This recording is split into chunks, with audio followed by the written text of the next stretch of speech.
कहानियों के संसार में आप सभी लोगों का स्वागत है। आज की कहानी डरावनी से भी ज्यादा मार्मिक और रूहानी है।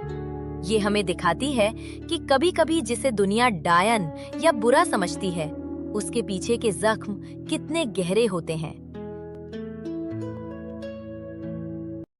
गांव के बुजुर्ग बताते हैं कि उस हवेली की दीवारों से खून नहीं बल्कि आंसू टपकते हैं।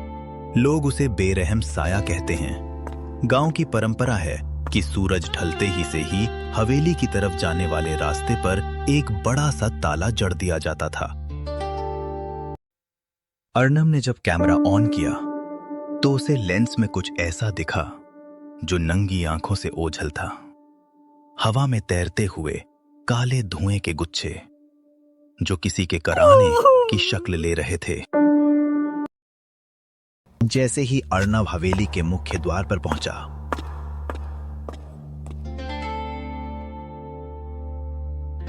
भारी दरवाजा अपने आप बंद हो गया। सन्नाटे को चीरती हुई एक आवाज आई, बहुत देर कर दी तुमने आने में, अब आए हो?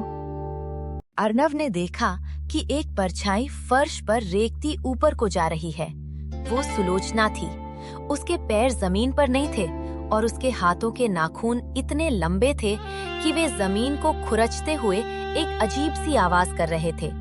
उसने अर्नब का गला नहीं पकड़ा, बल्कि उसके कैमरे की तरफ देखकर अर्नब के पास गई और फुसफुसाते हुए कहा, सब मेरी बेरहमी की बात करते हैं, पर मेरी उस ममता का क्या, जो आज भी इस हवेली की राख में अपने बच्चों को ढूंढ रही है। कहानी यहाँ एक दिलचस्प मोड़ लेती है। सुलोचना ने अर्नब को एक पुराना आईना दिखाया। आईने में अर्नब को अपनी शक्ल नहीं बल्कि 30 साल पुराना मंजर दिखा।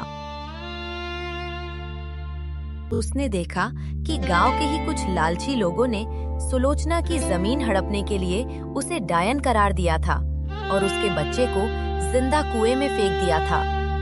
सुलोचना की बेरहमी में दरअसल उसका प्रतिशोध था। वो मरकर भी नहीं मरी, क्योंकि उसकी रूह उसकी पहरेदार बन गई थी। वो हर उस शख्स को डराती जो उसके सच के करीब आने की कोशिश करता। अर्नब समझ गया कि सुलोचना को इंसाफ चाहिए। वो डरा नहीं। उसने कैमरे की लाइट को उस अंधेरे कुएं की ओर लगाई जो हवेली के बीचों बीच था। वहाँ एक छोटी सी खिलौना गाड़ी पड़ी थी जो अब मिट्टी बन चुकी थी।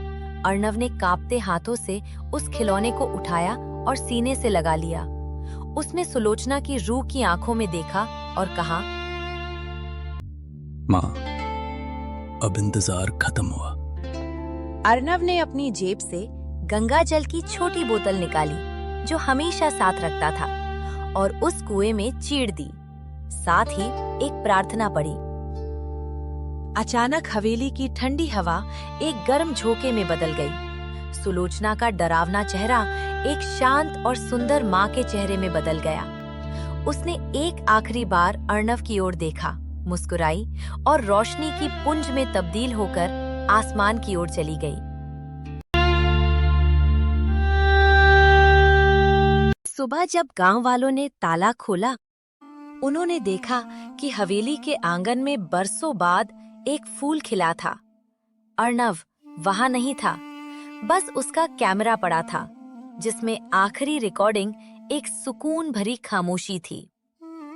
दोस्तों, आज की कहानी कैसी लगी? कृपया कमेंट करके जरूर बताएं और हमारे परिवार का हिस्सा बने। धन्यवाद।